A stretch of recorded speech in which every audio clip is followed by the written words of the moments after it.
ಇತ್ತೀಚಿನ ಸಂಚಿಕೆಗಳನ್ನು ಜಾಹೀರಾತಿನ ಕಿರಿಕಿರಿ ಇಲ್ಲದೆ ನೋಡಿ.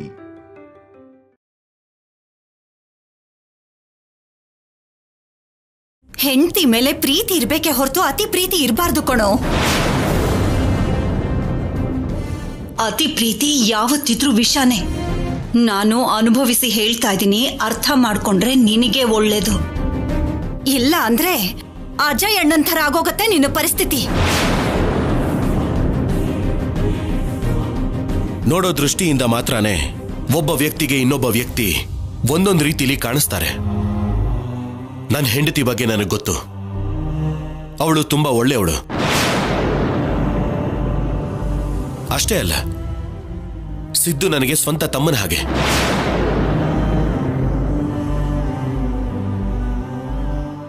ಅವನು ಒಳ್ಳೆಯವನೇ. ಅವ್ರ ಮನಸ್ಸಲ್ಲಿ ಏನೂ ಇಲ್ಲದೆ ಹೋದ್ರು ನೀವು ಹೀಗೆ ಹೇಳ್ತಾ ಇದ್ರೆ ಅವ್ರಿಗೆ ಎಷ್ಟು ಬೇಜಾರಾಗತ್ತೆ ಅಂತ ಯೋಚನೆ ಮಾಡಿದ್ದೀರಾ?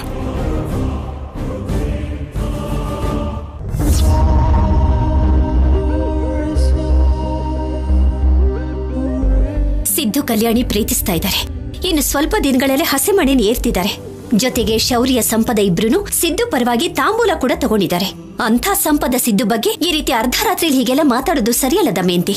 ಹಾ, ಚೆನ್ನಾಗಿದ್ಯಮ್ಮ ವರ್ಷೆ.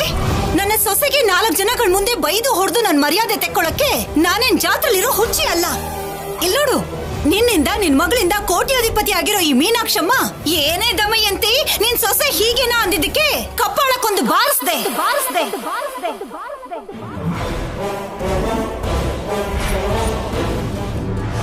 ಏನ್ ಮೀನಾಕ್ಷಮ್ಮ ನೀವು? ನಿಮಗೆ ನಿಮ್ ಮಗನ್ ಮೇಲೆ ನಂಬಿಕೆ ಇಲ್ವಾ? ನಿಮ್ ಮಗ ಒಳ್ಳೆಯವನಲ್ಲ ಅಂತ ನೀವೇ ಹೇಳ್ತಾ ಇದ್ದೀರಲ್ಲ. ನನ್ ಮಗನ್ಗೇನೋ ಬಂಗಾರ. ಅವನು ಸಂಪದನ್ ಬಗ್ಗೆ ನನ್ಗೇನ್ ಗೊತ್ತಿಲ್ವಾ? ನಾನು ಬೆಳಿಗ್ಗೆ ಕೋಳಿ ಕೂಗೋಷ್ಟ್ರಲ್ಲಿ ಊರಿಗೆ ಹೋಗ್ತಾ ಇದ್ದೀನಿ. ಆ ವಿಷಯ ನನ್ ಮಗಳಿಗೆ ಹೇಳೋಣ ಅಂತ ಬರ್ತಿದ್ದೆ. ಅಷ್ಟರಲ್ಲಿ ಸಿದ್ದು ಸಂಪದನ್ನ ನೋಡ್ದೆ. ದಮಯಂತಿಗೆ ತನ್ನ ಸೊಸೆ ಮೇಲೆ ಎಷ್ಟು ನಂಬಿಕೆ ಇದೆ ನೋಡೋಣ ಅಂತ ಒಂದ್ ಮಾತಂದೆ. ಆದ್ರೂ ನೀನ್ ಮಾಡಿದ್ ಸರಿ ಇಲ್ಲ ದಮಯಂತಿ. ಸೊಸೆಗೆ ಹಾಗ ಹೊಡೆಯೋದು? ಪಾಪ 5 ಬೆರಳು ಬಿದ್ದಿದೆ ನೋಡು.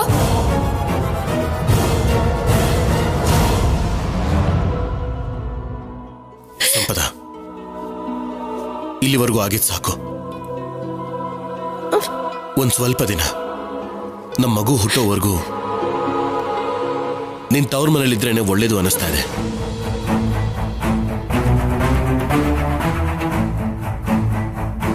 ನಿನಗೆ ಯಾವ ರೀತಿಯ ಟೆನ್ಷನ್ ಇರೋದಿಲ್ಲ. ಮೊದಲನೇ ಹೆರಿಗೆ ಆಗಿರೋದ್ರಿಂದ ತುಂಬಾ ಹುಷಾರಾಗಿರ್ಬೇಕು ಸಂಪದ. ಬಾ, ನಾನೇ ಬಿಟ್ಟು ಬರ್ತೀನಿ. ಬಾ. ನಾಳೆ ಒಂದಿನ ಬೇಡ ಆಫೀಸು. ಯಾಕೆ? ನಾಳೆ ನನ್ನ ಹುಟ್ಟಿದ ಹಬ್ಬ. ನಾಳೆ ಒಂದಿನ ಇದ್ದು ಹೋಗ್ಲಿ ಆಫೀಸು.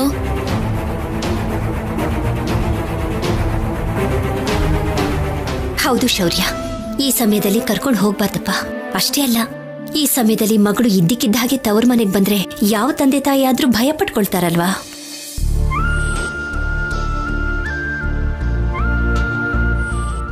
ಸರಿನಮ್ಮ, ನಾಳೆ ಸಾಯಂಕಾಲ ಹೊರಡ್ತಾಳೆ.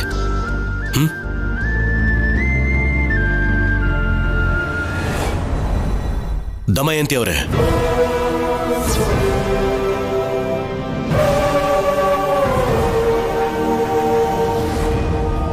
ಇನ್ನಾದ್ರೂ ಸಂಪದನ ನೋಡೋ ದೃಷ್ಟಿನ ಬದಲಾಯಿಸ್ಕೊಳ್ಳಿ.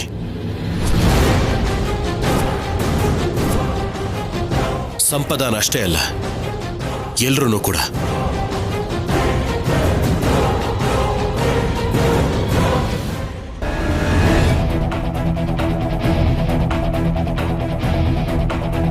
ಬಾ ಸಂಪದ.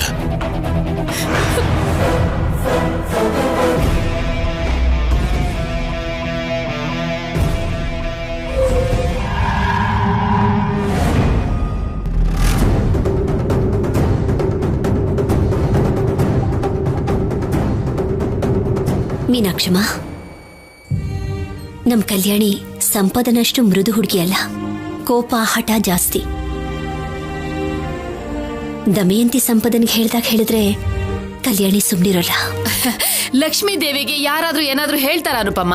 ಅಷ್ಟೊಂದ್ ಕೆಟ್ಟ ಮನ್ಸಿಲ್ಲ ನನ್ಗೆ. ಇಲ್ಲೋಡಮ್ಮ ಸೊಸೆ, ನಿನ್ ಮದ್ವೆಗೆ 2 ದಿನ ಮುಂಚೆನೆ ಬಂದ್ಬಿಡ್ತೀನಿ, ಹುಷಾರು.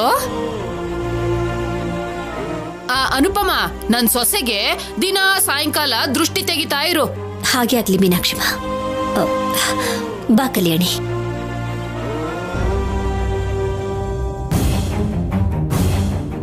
ಏನು ಇನ್ನು ಹಾಗೆ ನಿಂತಿದ್ಯಾ? ನಡಿ.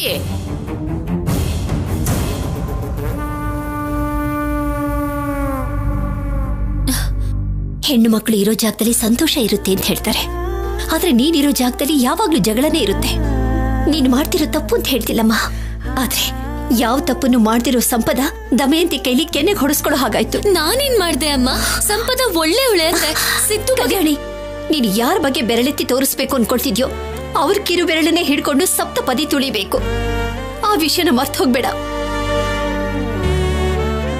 ನಿಮ್ಮಪ್ಪ ಮಾಡಿರೋ ತಪ್ಪನ ನಾನ್ ಮರ್ತ್ ಹೋಗ್ತೀನಿ, ಆದ್ರೆ ಜೊತೆಗೆ ಹುಟ್ಟಿರೋ ದಮಯಂತಿ ಮಾತ್ರ ಈಗ್ಲೂ ಆ ವಿಷಯಗಳನ್ನೆಲ್ಲ ನೆನಪಿಸಿ ನೋವು ಮಾಡ್ತಾನೆ ಇರ್ತಾಳೆ. ಅವಳು ನಿನ್ನ ಸೋದರತೆ, ಅದಕ್ಕೆ ನೀನ್ ಏನ್ ಮಾತಾಡಿದ್ರು ಅವಳು ಸುಮ್ನೆ ಇರ್ತಾಳೆ. ಆದ್ರೆ ಸಿದ್ದು ಅಮ್ಮ ಯಾಕೆ ಸುಮ್ನೆ ಇರ್ತಾರೆ ಹೇಳು? ನೀನ್ ಯಾವಾಗ್ಲೂ ಮಾತಿಗೆ ಎದುರು ಮಾತಾಡ್ತೀಯ ಅನ್ನೋದನ್ನೇ ಮನಸ್ಸಿನಲ್ಲಿ ಇಟ್ಕೊಂಡು ಮದ್ವೆ ಆದ್ಮೇಲೆ ನಿನಗೆ ತೊಂದರೆ ಕೊಡೋಕ್ ಶುರು ಮಾಡ್ತಾಳೆ. ನಡೆದಿರೋದು ನಿಶ್ಚಿತಾರ್ಥನೆ ಅಲ್ಲ ಅಂತ ನಾನ್ ಅನ್ಕೋತಿದ್ರೆ ನೀನ್ ಮದ್ವೆ ಬಗ್ಗೆ ಯೋಚನೆ ಮಾಡ್ತಿದ್ಯಾ ಅಮ್ಮ? ಒಂದು ಕುಟುಂಬ ಆದ್ಮೇಲೆ ಈ ರೀತಿಯೆಲ್ಲ ಅಪಾರ್ಥ ಮಾಡ್ಕೊಳ್ಳೋದು, ಜಗಳ ಕದನ ಇದ್ದೇ ಇರುತ್ತೆ. ಅದನ್ನೇ ಭೂತ ಕನ್ನಡಿನಲ್ಲಿ ನೋಡಿ ದೊಡ್ಡದ್ ಮಾಡ್ಕೋಬಾರ್ದು ಅಷ್ಟೇ. ಇದನ್ನೆಲ್ಲ ನಿನಗೆ ಯಾಕೆ ಹೇಳ್ತಾ ಇದ್ದೀನಿ ಅಂತ ನಿನಗೆ ಗೊತ್ತಾ ಕಲ್ಯಾಣಿ? ನಿನ್ನ ಹೆತ್ತ ತಾಯಿ ಕಣ್ಮುಚ್ಕೊಂಡಿದ್ರು ಕೂಡ ನಿನ್ನ ಕಣ್ಣೆದುರಿಗೆ ಇರೋ ನನ್ನನ್ನ ಅಮ್ಮ ಅಂತ ಕರೀತಿದೆಯಲ್ಲ, ಅದಕ್ಕೆ ಮಗಳಿಗೆ ಒಳ್ಳೇದ್ ಯಾವುದು ಕೆಟ್ಟದ್ ಯಾವುದು ಅಂತ ಹೇಳ್ಬೇಕು. ನಿನಗಾಗೋ ಗಂಡನ, ಮೀನಾಕ್ಷಿ ಅತ್ತೆನ, ಗಂಡನ ಮನೇಲಿ ಎಲ್ಲರನ್ನೂ ಅರ್ಥ ಮಾಡ್ಕೊಂಡು ತಗ್ಗಿ ಬಗ್ಗಿ ಹೋದ್ರೇನೆ ನಿನ್ನ ಹೊಸ ಜೀವನ ಚೆನ್ನಾಗಿರುತ್ತೆ. ಯೋಚನೆ ಮಾಡ್ ಕಲ್ಯಾಣಿ, ನಿನಗೆ ಅರ್ಥ ಆಗತ್ತೆ. ಇನ್ನು ಹೋಗಿ ಮಲಕ್ಕೋ ನೀನು.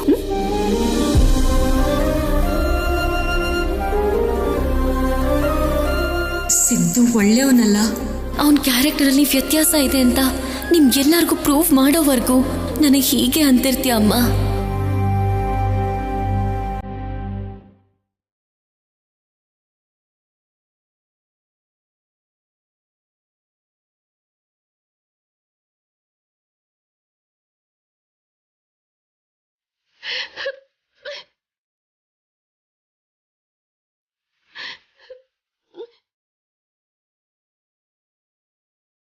ಕಂಟ್ರೋಲ್ ಸಂಪದ. ನಾನು ಹೇಳಿದ್ರೆ ನೀನ್ ಬೇಜಾರು ಮಾಡ್ಕೋಬೇಕು, ಆದ್ರೆ ಅಮ್ಮ ಹೇಳಿದಕ್ಕೆ ಹೀಗೆ ಬೇಜಾರು ಮಾಡ್ಕೋತೀಯ. ಯಾರು ಎಷ್ಟೇ ಹೇಳಿದ್ರು ನಿನ್ ಮೇಲೆ ನನಗೆ ನಂಬಿಕೆ ಇದೆ ಸಂಪದ. ಯಾಕೋ ಈ ನಡುವೆ ಅಮ್ಮನಿಗೆ ನೆಗೆಟಿವ್ ಥಿಂಕಿಂಗ್ ಜಾಸ್ತಿ ಆಗಿದೆ. ಯಾರ ಮೇಲೆ ಇರೋ ಕೋಪನ ನಿನ್ ಮೇಲೆ ತೋರಿಸ್ತಿದ್ದಾರೆ ಅನ್ಸತ್ತೆ. ಅದಕ್ಕೆ ನಿನ್ ಡೆಲಿವರಿ ಆಗೋವರೆಗೂ ನಿಮ್ ಮನೇಲಿದ್ರೇನೆ ಒಳ್ಳೇದು ಅನ್ಸತ್ತೆ ಸಂಪದ. ಪರವಾಗಿಲ್ಲ ರೀ, ನಾನು ಇಲ್ಲೇ ಇರ್ತೀನಿ. ಬೇಡ ಸಂಪದ,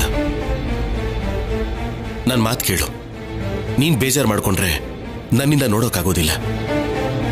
ನನಗೋಸ್ಕರನಾದ್ರೂ ನೀನು ಹೋಗು. ಇನ್ ಎಷ್ಟು ದಿನ? ಮಹಾ ಅಂದ್ರೆ ಒಂದು 10 ದಿನ. ಡೆಲಿವರಿಗೆ 2 ಡೇಸ್ ಮುಂಚೆನೆ ಬಂದು ನಾನು ನಿನ್ನ ಕರ್ಕೊಂಡು ಹೋಗ್ತೀನಿ, ಸರಿನಾ? ನಾನು ಸಿದ್ದು ಅನ್ಕೋತಿರೋದು ಯಾವುದು ನಡೀತಿಲ್ಲ. ಎಂಗೇಜ್ಮೆಂಟ್ ಆಗೋಯ್ತು, ಈಗ ನನ್ನ ಶೌರ್ಯ ಊರಿಗೆ ಕಳಿಸ್ತಿದ್ದಾನೆ. ಸಿದ್ದು ನನ್ನ ಮೀಟ್ ಮಾಡೋದು, ಹೊರಟು ಹೋಗೋದು ನಡೆಯಲ್ವಾ?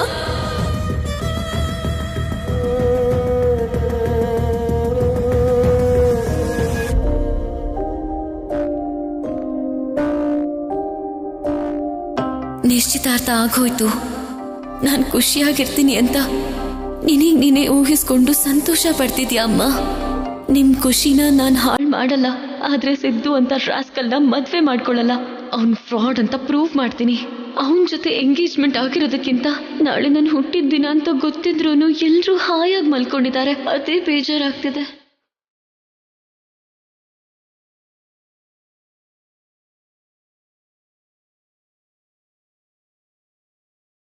ಮದುವೆಗೆ ರೆಡಿಯಾಗಿರೋ ಹುಡುಗಿ ಆನಂದವಾಗಿ ಅಂದವಾಗಿರ್ಬೇಕೇ ಹೊರತು ಬೇಜಾರಳಿದಾಳಲ್ಲ ಯಾಕೆ? ಓ, ಅರ್ಥ ಆಯ್ತು. ನಮ್ಮಮ್ಮ ಬೈದಿದ್ದಕ್ಕ? ಅವ್ರ ಬಗ್ಗೆ ನಿನಗೆ ಗೊತ್ತೇ ಇದೆಯಲ್ಲ. ಅವ್ರ ಮಾತನ್ನ ಸೀರಿಯಸ್ ಆಗಿ ತಗೊಂಡ್ರೆ ಹೇಗ್ ಕಲ್ಯಾಣಿ? ಆದ್ರೂ ನೀನೇನ್ ಕಡಿಮೆ ಮಾತಾಡ್ದ? ಸೋದರತ್ತೆಗೆ ತಕ್ಕ ಹಾಗೆ ಸ್ಟ್ರಾಂಗ್ ಆಗಿ ಧೈರ್ಯವಾಗಿ ಮಾತಾಡಿದ್ಯಲ್ಲ. ಪ್ರೀತಿಸಿರೋನ್ ಜೊತೆ ಎಂಗೇಜ್ಮೆಂಟ್ ಆಯ್ತು, ಜೊತೆಗೆ ನಾಳೆ ನಿನ್ ಬರ್ಡೇ. ಎಷ್ಟು ಹ್ಯಾಪಿ ಆಗಿರ್ಬೇಕು ಹೇಳು. ಆದ್ರೂ ಮದ್ವೆ ಅಂತಿದ್ದ ಹಾಗೆ ಯಾವುದೇ ಹುಡುಗಿಗಾದ್ರೂ ಸ್ವಲ್ಪ ಟೆನ್ಷನ್ ಇರುತ್ತೆ. ಹೊಸ ಮನೆ, ಹೊಸ ಜಾಗ, ಹೊಸ ಆಚಾರಗಳು, ಎಕ್ಸೆಟ್ರಾ ಎಕ್ಸೆಟ್ರಾ. ಜೊತೆಗೆ ನೀನ್ ಬೆಳೆದಿರೋ ವಾತಾವರಣಕ್ಕೂ ಹಳ್ಳಿ ವಾತಾವರಣಕ್ಕೂ ತುಂಬಾ ವ್ಯತ್ಯಾಸ ಇರುತ್ತೆ. ಲೈಕ್ ಕರೆಯೋ ಹೆಸರಿನಿಂದ ಹಿಡಿದು ಆಚಾರದವರೆಗೂ ನಿಧಾನವಾಗಿ ಅಭ್ಯಾಸ ಆಗೋಗುತ್ತೆ ಬಿಡು, ಸರಿನಾ? ನೋಡು, 12 ಗಂಟೆಗೆ 2 ನಿಮಿಷ ಬಾಕಿ ಇದೆ. ಹೋಗ್ ಮಲ್ಗು. Good night.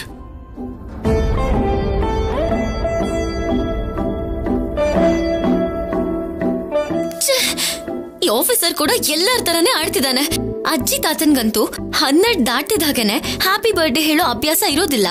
ಆಫೀಸರ್ಗಿರುತ್ತಲ್ವಾ, ಜೊತೆಗೆ 12 ಆಗ್ತಿದೆ, ಹೋಗ್ ಮಲ್ಕೋ ಅಂತ ಗುಡ್ ನೈಟ್ ಹೇಳ್ಬಿಟ್ಟು ಹೊಟ್ಟೋದ. ಇನ್ನೊಂದು 2 ಮಿನಿಟ್ಸ್ ವೇಟ್ ಮಾಡಿ ಹ್ಯಾಪಿ ಬರ್ಡೇ ಕಲ್ಯಾಣಿ ಅಂತ ಹೇಳಿದಿದ್ರೆ ನನಗೆ ಎಷ್ಟು ಖುಷಿ ಆಗ್ತಿತ್ತು. ಅದೇ ಮಾಧುರಿ ಅಮ್ಮ ಅಜಯ್ ಇದ್ದಿದ್ರೆ ಎಷ್ಟು ಅರ್ಜೆಂಟ್ ಮಾಡ್ತಿದ್ರು. 1 ವೀಕ್ ಮುಂಚೆಯಿಂದಾನೆ ನನಗೆ ಹೇಗ್ ಸರ್ಪ್ರೈಸ್ ಕೊಡ್ಬೇಕು, ಏನ್ ಗಿಫ್ಟ್ ಕೊಡ್ಬೇಕು ಅಂತ ಪ್ಲಾನ್ಸ್ ಮಾಡ್ತಾ ಇರ್ತಿದ್ರು. ಮಿಸ್ ಯು ಅಪ್ಪ, ಮಿಸ್ ಯು ಮಾಧುರಿ. ಲೈಫಲ್ಲಿ ಫಸ್ಟ್ ಟೈಮ್ ನಿಮ್ ಮಗಳು ಬರ್ತ್ಡೇ ಮಾಡ್ಕೋತಿಲ್ಲ. ಈ ಮನೇಲಿ ಎಲ್ಲಾರ್ಗೂ ನನಗ್ ಯಾವಾಗ ಮದ್ವೆ ಮಾಡ್ಬೇಕು ಅಂತ ಇದೆಯೇ ಹೊರತು ನನ್ ಮನ್ಸಲ್ಲಿರೋ ನೋವು ಯಾರಿಗೂ ಗೊತ್ತಾಗಲ್ಲ. ಈ ಸೊಳ್ಳೆಗಳಿಗೂ ಕೂಡ ನಾನಂದ್ರೆ ಆಗಲ್ಲ, ನನ್ಗೆ ಕಚ್ತದೆ. ಇಲ್ಲಿ ನಿಂತ್ಕೊಂಡು ಈ ಸೊಳ್ಳೆಗಳಿಗೆ ಯಾಕೆ ರಕ್ತದಾನ ಮಾಡ್ಬೇಕು? ಹೋಗ್ ಮಲ್ಕೋತೀರಿ.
Many more happy returns of the day.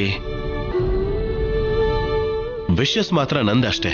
ಹೀಗೆ ದೀಪಗಳ ಬೆಳಕಲ್ಲಿ ನಿನಗೆ ಹುಟ್ಟಿದ ಹಬ್ಬದ ಶುಭಾಶಯ ಹೇಳಬೇಕು ಅನ್ನೋದು ಅಮ್ಮನ ಆಸೆ. ಅವರೇ ತಾವಾಗೆ ಇದನ್ನೆಲ್ಲ ಮಾಡಿದ್ದು. ಅಮ್ಮ,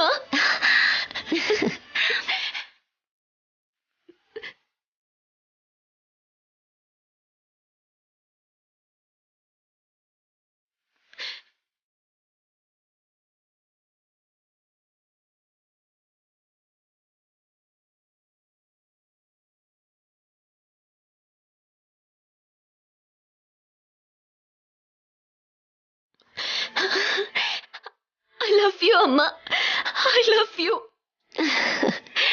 ನೀ ನನಗ್ ವಿಶ್ ಮಾಡಲ್ಲ ಅಂತ ಬೇಜಾರ್ ಮಾಡ್ಕೊಂಡಿದ್ದೆ. ಒಂದ್ ರೀತಿಲಿ ಹೇಳ್ಬೇಕು ಅಂದ್ರೆ ಬೈಕೊಂಡೆ ಕೂಡ. ಮಗಳಿಗೆ ವಿಶ್ ಮಾಡ್ದೇನೆ ನಿದ್ದೆ ಮಾಡ್ತಿದ್ದಾಳೆ ಅಂತ. ಆದ್ರೆ ನೀನ್ ಹೀಗ್ ಪ್ಲಾನ್ ಮಾಡ್ತೀಯ ಅಂತ ನಿಜವಾಗ್ಲೂ ಅನ್ಕೊಂಡಿರ್ಲಿಲ್ಲ ಅಮ್ಮ. ಅನುಪಮನ್ ಹಾಗೆ ಪ್ರೀತಿಸೋದಕ್ಕೆ ಯಾರಿಗೂ ಬರಲ್ಲ ಕಲ್ಯಾಣಿ. ಅನುಪಮ ಅಂದ್ರೆ ಪ್ರೀತಿ ಹಂಚೋಳು, ಹೃದಯದಲ್ಲಿ ಇಟ್ಕೊಂಡು ನೋಡ್ಕೊಳ್ಳೋಳು. ಈ ದೀಪಗಳ ಹಾಗೆ ನಿನ್ನ ಜೀವನ ಕೂಡ ಬೆಳಗ್ಬೇಕು ಅನ್ನೋದೇ ಅವಳ ಕೋರಿಕೆ. ಬೆಳಿಗ್ಗೆನೆ ಕುಲದೇವರಿಗೆ ನೈವೇದ್ಯನ ಅರ್ಪಿಸೋಕೆ ಹೋಗ್ತಿದೀವಿ ಅಂತ ನಿಮ್ಮಮ್ಮ ನಿನ್ನ ಹುಟ್ಟ ಹಬ್ಬನ ಇವತ್ತು ರಾತ್ರಿನೇ ಮಾಡ್ತಿದ್ದಾಳೆ. ನಿನಗೋಸ್ಕರ ಪಾಯಸನ ಕೂಡ ಸಿದ್ಧ ಮಾಡಿದಾಳೆ. ಮೊದಲು ನಿನ್ ಬಾಯಿ ಸಿಹಿ ಮಾಡ್ಬೇಕು ಅಂತ ನಮ್ಗೆ ಯಾರಿಗೂ ಒಂದು ಹನಿ ಪಾಯಸನೂ ಕೊಟ್ಟಿಲ್ಲ. ಪಲ್ಲವಿ, ಅತ್ತೆ, ಹೋಗಿ ಪಾಯಸ ತಗೊಂಬಾ. ಸರಿ ಅತ್ತೆ.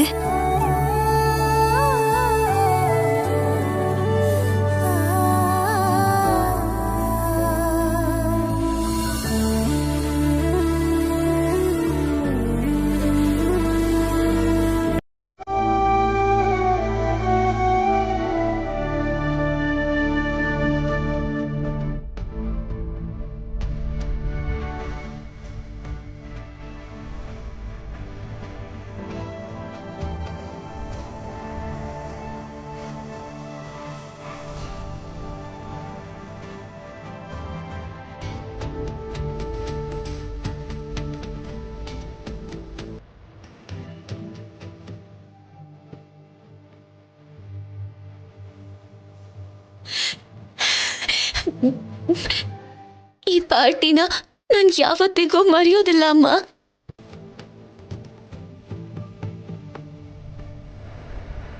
ಅಜ್ಜಿ, ಎಲ್ರು ಸೇರಿ ಒಂದು ಸೆಲ್ಫಿ ತಗೋಣ.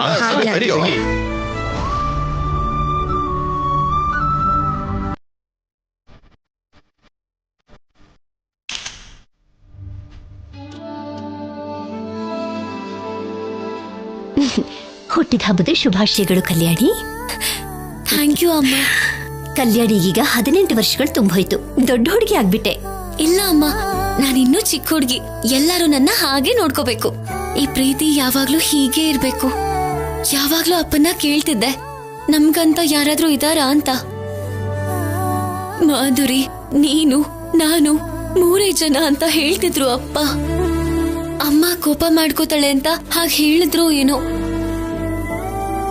ಆದ್ರೆ ಇಷ್ಟು ದೊಡ್ಡ ಕುಟುಂಬ, ಇಷ್ಟು ಜನ ನನ್ನೋರಿದ್ದಾರೆ. ಈಗಷ್ಟೇ ಅವ್ರ ಸಂತೋಷನ ಹಂಚ್ಕೊಳ್ಳೋದ್ ನೋಡ್ತಿದ್ರೆ ಅದಕ್ಕೆಲ್ಲ ಕಾರಣ ನೀನೇ ಅಲ್ವಾ ಅಮ್ಮ? ನಾನ್ ಯಾಕೆ ನಿನ್ ಹೊಟ್ಟೆಲ್ ಹುಟ್ಲಿಲ್ಲ ಅನ್ನಿಸ್ತಿದೆ. ಸಿದ್ಧುನ ಮದ್ವೆ ಮಾಡ್ಕೊಂಡ್ರೆ ಈ ಕುಟುಂಬ ನಿನ್ನ ನೆರಳಾಗಿ ಯಾವಾಗ್ಲೂ ನಿನ್ನ ಹಿಂದೆ ಇದ್ದೇ ಇರುತ್ತೆ ಕಲ್ಯಾಣಿ. ಈ ಸಂತೋಷ ಇನ್ನೂ ಜಾಸ್ತಿ ಆಗತ್ತೆ ಕೂಡ. ನಿಶ್ಚಿತಾರ್ಥ ದಿನ ಮಾಡ್ದಾಗ ಮಾಡ್ಕೊಡ್ದು. ಈ ಹಠ ಚೇಷ್ಟೆ ಎಲ್ಲವನ್ನೂ ಬಿಟ್ಬಿಡು ಕಲ್ಯಾಣಿ. ನೀನ್ ಈ ಮನೆ ವಾರಸ್ದಾರಳು ಅನ್ನೋದನ್ನ ನೆನಪಿಟ್ಕೋ. ನಿಜ ಏನು ಅಂತ ಗೊತ್ತಿಲ್ಲದೆ ಹೀಗ್ ಮಾತಾಡ್ತಿದ್ಯಮ್ಮ. ನಾಳೆ ಸಂಜೆ ಒಳಗೆ ಆ ಸಿದ್ದು ನಿಜ ಸ್ವರೂಪನ ಬಯಲ್ ಮಾಡಿದ್ಮೇಲೆ ಆಗ ನಿನ್ನ ಹತ್ರ ಡಿಸ್ಕಸ್ ಮಾಡ್ತೀನಿ. ನಾನು ಹೇಳ್ತಿರೋದು ಅರ್ಥ ಆಗ್ತಿದ್ಯಾ ಕಲ್ಯಾಣಿ? ಈ ಮನೆ ಮಾನ ಮರ್ಯಾದೆ ಮಾತ್ರ ಅಲ್ಲ, ನನ್ನ ಪ್ರಾಣ ಕೂಡ ನಿನ್ನ ವರ್ತನೆ ಮೇಲೇನೆ ಆಧಾರವಾಗಿ ನಿಂತಿರುತ್ತೆ. ಅರ್ಥ ಆಯ್ತು. ಈಗಾಗ್ಲೇ ಲೇಟ್ ಆಗಿದ್ಯಮ್ಮ, ನೀನ್ ಹೋಗ್ ಮಲ್ಕೋ.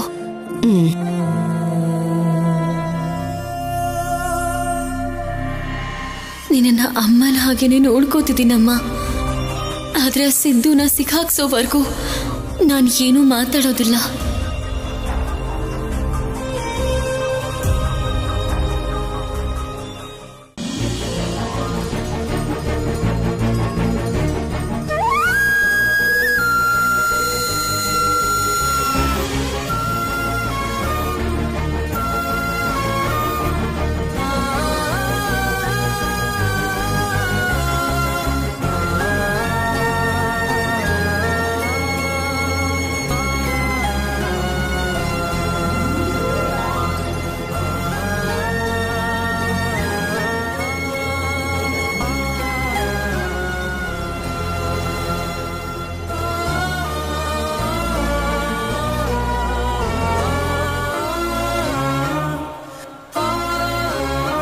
ನಿನ್ನ ಯಾರು ಮದ್ವೆ ಮಾಡ್ಕೊಳ್ಳಲ್ಲ ಅಂತ ನಿಮ್ಮ ಅಪ್ಪ ಅಮ್ಮನ್ನ ಅಡ್ಡ ಇಟ್ಕೊಂಡು ನಿನ್ನನ್ನ ಬೆರಳು ಮಾಡಿ ಅಂದವರೆಲ್ಲ ನಿನ್ನೆ ನಿನ್ನ ನಿಶ್ಚಿತಾರ್ಥನ ನೋಡಿ ಬಾಯಿ ಮೇಲೆ ಬೆರಳು ಇಟ್ಕೊಂಡಿರ್ತಾರೆ.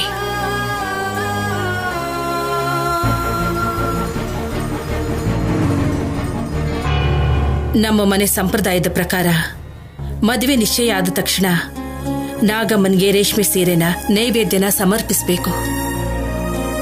ನಿನ್ ಕೈಯಾರೆ ನೈವೇದ್ಯನ ಮಾಡ್ಸೋಣ ಅನ್ಕೊಂಡೆ, ಆದ್ರೆ ನಿನ್ ಕೈ ಸುಟ್ಟೋಗಿದೆ ಅಲ್ವಾ. ನಾವು ಹೋಗ್ತೀವಿ, ನೀನ್ ಇಲ್ಲೇ ಇದ್ದು ವಿಶ್ರಾಂತಿ ತಗೋ. ಸರಿ ಅಜ್ಜಿ. ಅನುಪಮ, ಸಂಪದನ ಹುಷಾರಾಗಿ ನೋಡ್ಕೋ. ತುಂಬು ಗರ್ಭಿಣಿ, ಯಾವಾಗ ಏನ್ ಅಗತ್ಯ ಬರುತ್ತೋ ಏನೋ. ಸರಿಮಾ, ಸಂಪದನ್ ಬಗ್ಗೆ ನೀವೇನು ಯೋಚನೆ ಮಾಡಬೇಡಿ. ನೀವು ಸಂತೋಷವಾಗಿ ಹೋಗಿ ಕುಲದೇವರ ದರ್ಶನ ಮಾಡ್ಕೊಂಡು ಬನ್ನಿ. ಹೌದು ಅಜ್ಜಿ, ಅಮ್ಮನ್ನ ಸಂಪದನ ನಾನು ಹುಷಾರಾಗಿ ನೋಡ್ಕೋತೀನಿ, ನೀವೇನು ಚಿಂತೆ ಮಾಡಬೇಡಿ. ನೋಡ್ದ್ಯಾ ಪಾರ್ವತಿ, ನನ್ ಮೊಮ್ಮಗಳು ಆಗ್ಲೇ ಎಷ್ಟು ಜವಾಬ್ದಾರಿ ತಗೋತಿದ್ದಾಳೆ. ಹೆಣ್ಮಗು ಅಲ್ವರಿ, ಮದ್ವೆ ಅಂತಿದ್ದ ಹಾಗೇನೆ ಚೇಷ್ಟೆನೆಲ್ಲ ಪಕ್ಕಕ್ಕಿಟ್ಟು ಹೊಂದಾಣಿಕೆಯಿಂದ ಇರೋದನ್ನ ಕಲ್ತ್ಕೋತಿದ್ದಾಳೆ. ಅನುಪಮ, ಏನಮ್ಮ? ನಾಗಮ್ಮನ್ಗೆ ನೈವೇದ್ಯನ ಸಮರ್ಪಿಸಿ ಬರೋದ್ರೊಳಗೆ ತುಂಬಾ ತಡ ಆಗ್ಬೋದು. ಹಾ, ಹುಷಾರು. ಸರಿಮಾ. ಕಲ್ಯಾಣಿ, ಇವತ್ತು ಹುಟ್ಟಿದಬ್ಬ ಅಲ್ವಾ, ಅಮ್ಮನ ಆಶೀರ್ವಾದ ತಗೋ. ಸರಿ ಅಮ್ಮ. ದೀರ್ಘಾಯುಷ್ಮಾನ್ ಭವ. ದೀರ್ಘಾಯುಷ್ಮಾನ್ ಭವ.